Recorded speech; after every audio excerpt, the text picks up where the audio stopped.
BPSC 70 mains के सिर्फ 8 दिन बचे हैं। इन 8 दिन में क्या किया जाए कि स्कोर मैक्सिमम हो जाए। देखो इसमें कुछ छोटी छोटी सावधानियों का ध्यान रखना है जिससे आपका स्कोर काफी बढ़ सकता है।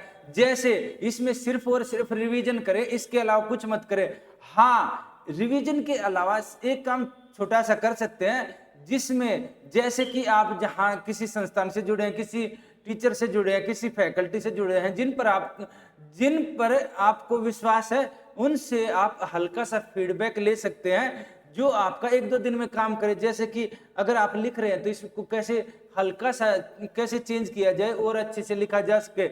अगर आपका पेपर छूट रहा है तो कौन से पेन का यूज किया जा सकता है, उसको कैसे टैकल किया जा सकता है, यानी जो बेसिक चीजें हैं उन पर भले ही आप काम कर सकते हैं, नया कुछ मत करें। और अगर आपने कहीं टेस्ट रिज्वाइन कर रखा है, वहां पर आपका अच्छा खासा टाइम चला जा रहा है, तो बिल्कुल भी टेस्ट मत लिखे। आप अगर आपका पेपर छूट रहा है और आप कुछ नया एक्सपेरिमेंट करना चाह रहे, उसके लिए हल्का फुल्का आप यूज कर सकते हैं। इसके अलावा आप कुछ भी नया न करें। नया करना खुद को जोखिम में डालेगा। क्यों?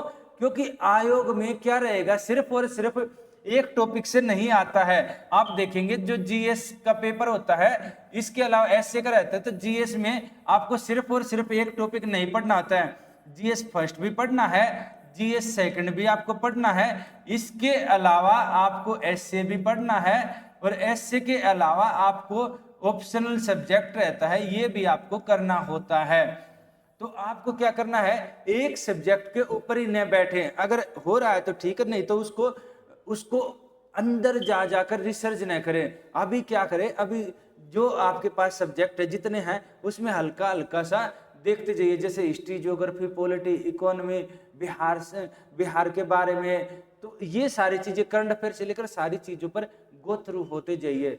पेपर अच्छा होगा, याद रखना। क्योंकि आपको इस टाइम तक मुझे 100% विश्वास है, आपको लगभग सारा डाटा आपको इनफ जितना चाहिए वो आपके पास हो चुका है।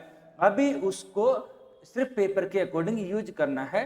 तो जो हल्का फुल्का फीडबैक है उस पर काम कीजिए, खुद को मोटिवेट रखिए। अगर कोई जो अच्छे लोग आपके संपर्क में है, कहीं टीचर हैं या घर वाले हैं, उनसे ऐसे बात कीजिए ताकि वो भी आपको मोटिवेट रखें और आप मोटिवेट रहिए, अच्छे लोगों के संपर्क में रहिए। हल्का फुल्का फीडबैक आप ले सकते हैं, इसके अलावा कुछ भी मत कीजिए।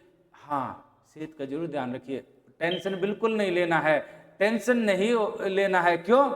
जो आपने अभी तक पढ़ा वही आएगा। आप जिन बच्चों ने पहले पेपर दिए होंगे उनको पता भी होगा कि क्या रहता है, एक लेवल तक ही पढ़ना होता है मेंस में। और जो पहली बार दे रहे हैं उनके लिए भी यही एडवाइस दे रहे हैं कि इसमें ये पीटी नहीं है। मेंस क्या रहता है, मेंस आपके माइंड पर खेलेगा वहां पर जब आप जाएंगे। और माइंड पर क्या रहेगा, जैसे क्वेश्चन आ गया उसके लिए एक लिमिटेड डाटा ही तो आप वहां पुट कर पाएंगे।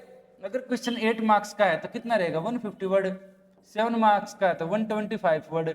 अगर आपका 38 मार्क्स का है तो 450 वर्ड, यानी कि 1.1/2 या 1/4 या 4.5। इससे ज्यादा आप क्या लिखेंगे, इससे ज्यादा लिखेंगे तो दूसरा क्वेश्चन छूट जाएगा। अभी आपको ये टाइम है उसको रिवाइज करने और पेपर को मैनेज करने का। तो टाइम लगाइए पेपर मैनेज करने में, इधर उधर चीजों में मत लगाइए। टेस्ट सीरीज जहां कर रहे हैं, टाइम किल कर रही है तो बिल्कुल छोड़ दें। खुद भी अभ्यास कर सकते हैं, हल्का फुल्का फीडबैक जरूर लेते रहिए, बस इनफ है, इसके अलावा कुछ नहीं। बस फिर बोलेंगे रिवाइज कीजिए, पेपर अच्छा होगा। यकीन मानना, खुद पर विश्वास रखना। जिस एरिया में आपको हल्का फुल्का लग रहा है कि थोड़ा चुनौती है, उसको हल्का सा देख सकते हैं। इसके अलावा सबको इक्वल टाइम देते हुए रिवाइज कीजिए। 100% आपका पेपर अच्छा जाएगा। बस मेंस में साइकोलॉजी काम करती है, बस खुद पर यही विश्वास रखे, पेपर अच्छा जाएगा। बस ये इतना ही है। फिर मिलते हैं किसी वीडियो में। और अगर कुछ डाउट है या कुछ पूछना है तो तुरंत आप कॉल कर लेना। आप नंबर आपको सबके पास है हमारा नंबर, ठीक है। अगर फिर भी अगर आपको है तो 8447039179। कोई नया बच्चा देख रहा है तो अगर कुछ पूछना है तो पूछ सकता है, ठीक है। Thank you.